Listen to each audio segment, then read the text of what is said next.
History remembers the crown, but forgets the girl who wore it. Heavy, sharp, and ultimately fatal.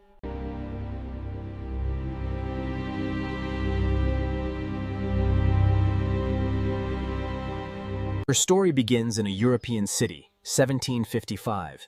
Born a princess, but more importantly, a pawn in a world of royalty. A life filled with love and attention, but never quite the center of focus. Maria Theresa ruled an empire with iron will. Her children were tools of diplomacy, not objects of affection. To secure peace with France, Austria needed a sacrifice. The youngest daughter would seal the alliance. As she stands before the mirror, her reflection stares back, a polished version of herself. April 1770. The carriage door closed on her childhood. She would never see Austria again. On a small island in the Rhine, they built a pavilion. Neutral ground between two worlds. Then, layer by layer, France was placed upon her skin. A costume of belonging. She had not chosen. She stepped onto foreign soil, a delicate balance between elegance and reality. The countryside watched with cautious hope as the royal procession made its way to the capital. Versailles, a palace of dreams where nightmares wore silk and bowed with perfect grace. Every glance was judgment, every whisper a verdict. He meets his future wife in a royal gathering. 15, shy, awkward. We are gathered here today in the sight of God to unite this man and this woman in hope. Their most intimate moment was performed for the benefit of others. 7 years passed. The marriage remained unconsummated. 7 years of whispered, cruel mockery. Court fed on scandal like vultures, and she who wore the crown gave them so much to feast upon. Suffocating in protocol, she found another way to breathe. Parties, gambling, the endless night. She bet fortunes on the turn of cards, trying to buy excitement. Her marriage couldn't provide.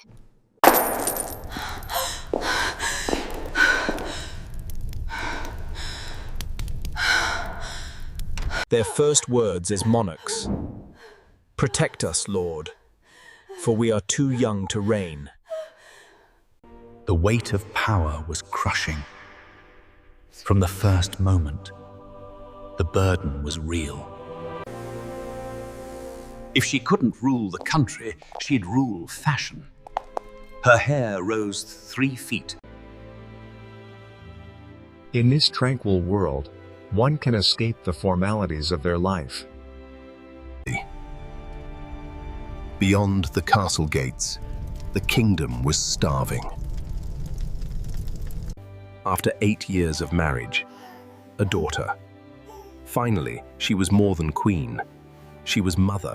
1781, a son. The cannons fired across Paris, celebrating the future king of France.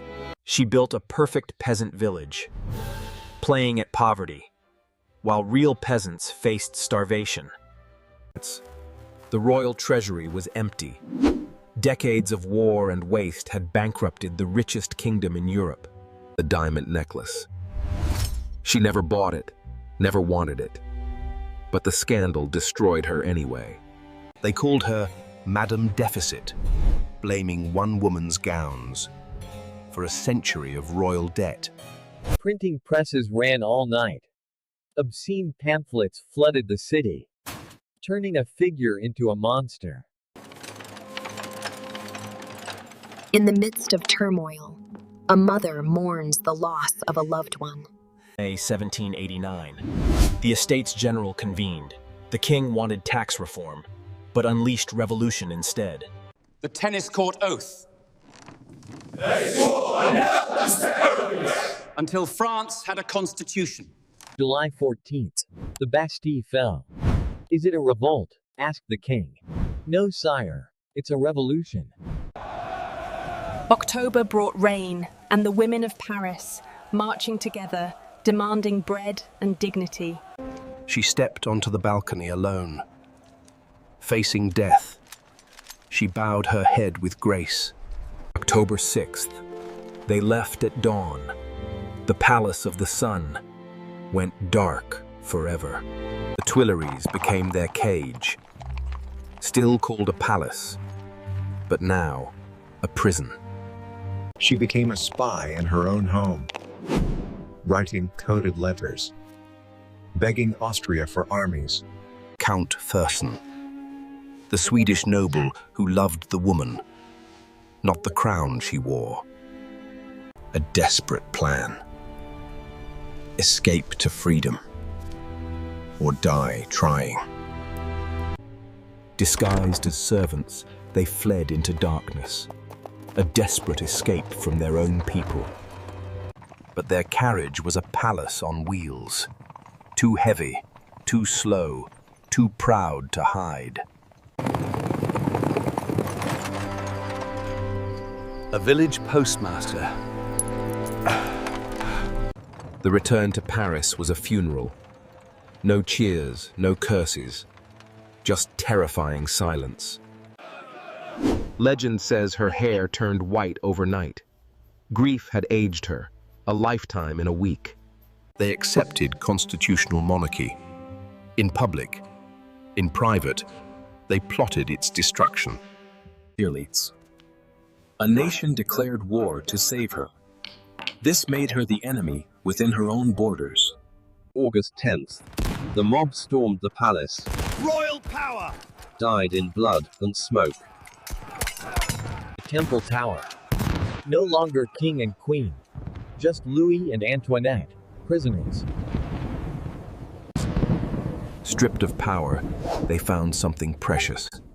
A family love that adversity had hidden. In a moment of great sorrow, a life was forever changed. January 21st. A cannon fired in the distance. She knew. Her husband was gone. Widow Capet. They tried to break her spirit, but found it made of iron. No! Let me go! My baby! Please don't take my baby! In the depths of a forsaken place, a woman walks alone, surrounded by the shadows of despair. October 1793.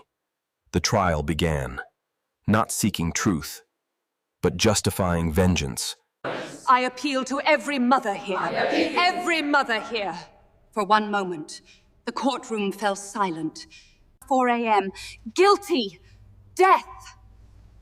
She didn't weep, and she was ready to leave this world.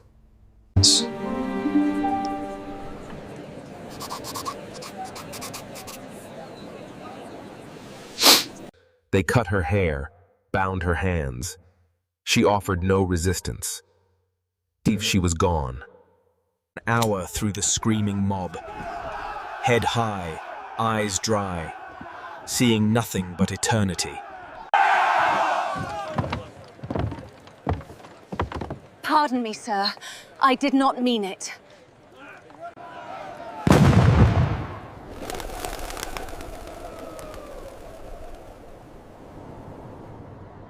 Some cheered, some wept.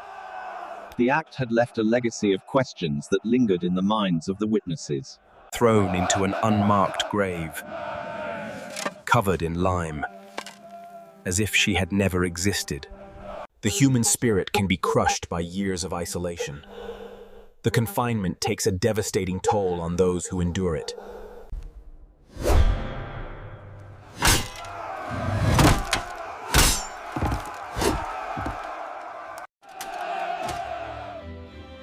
The execution of Marie Antoinette was the only crime of the Revolution. In a forgotten corner of history, a long-lost era was unearthed. Finally, a tomb worthy of a queen. In death, she found the dignity denied in life. Today, she's a fashion icon, a tragic heroine, more famous than any living queen. Millions visit Versailles each year, walking where she walked, seeking her ghost in the mirrors. Modern historians have cleared her name. Not the monster of legend, but a woman trapped by history. Her final letter survives. Words of love, forgiveness, revealing the mother behind the crown. Feminist scholars see a pattern.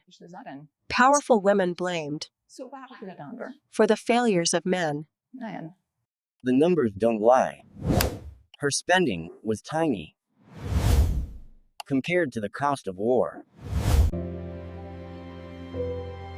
A place where the past and present blend. New generations still ask, who was she really?